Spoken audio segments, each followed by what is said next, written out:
ជំរាបសួរសួស្តីបងប្អូនទាំងអស់គ្នានេះបងប្អូនចូលស្តុកហើយ26មកស្រស់ហ៎បងប្អូនមកស្រស់ទាំងពណ៌មកខៀវកាឈូកស្អាតហ្មង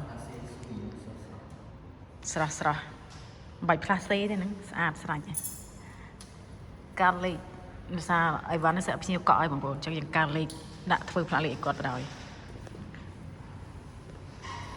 តម្លៃជាស្ដែងដូចថាមែនហ្នឹងឯងបងប្អូនតម្លៃជាស្ដែងឃើញហាងខ្លះគេលក់ដល់ 3000 ជាងបងប្អូននេះចូលស្តុកបានប្រហែលតែ5 6គ្រឿងទេបងប្អូនដាក់តាមលេខរៀងភ្ញៀវដែលកក់ពណ៌នេះកក់បានច្រើនជាងគេហើយក៏ថ្លៃជាងគេលក់ជាស្ដែង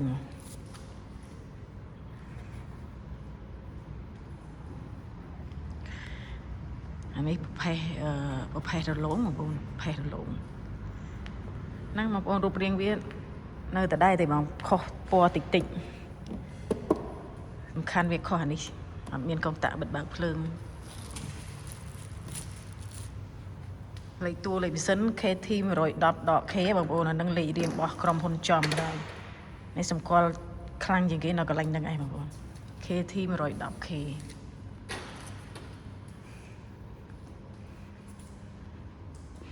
ពណ៌ខៀវនេះក៏ស្អាតម្យ៉ាងដែរបងស្អាតណាស់តែនៅខាងខ្ញុំនេះកក់បានពួកក្លឹបច្រើនប្រាតេទីច្រើន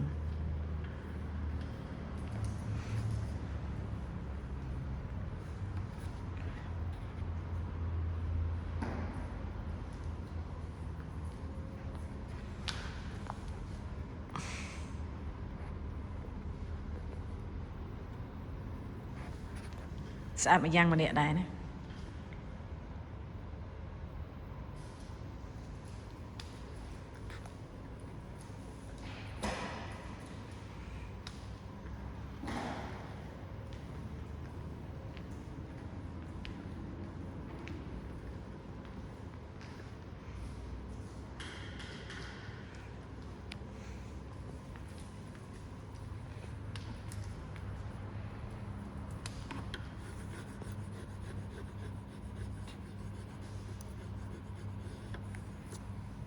ក្បាលលោតដល់ KT 110.82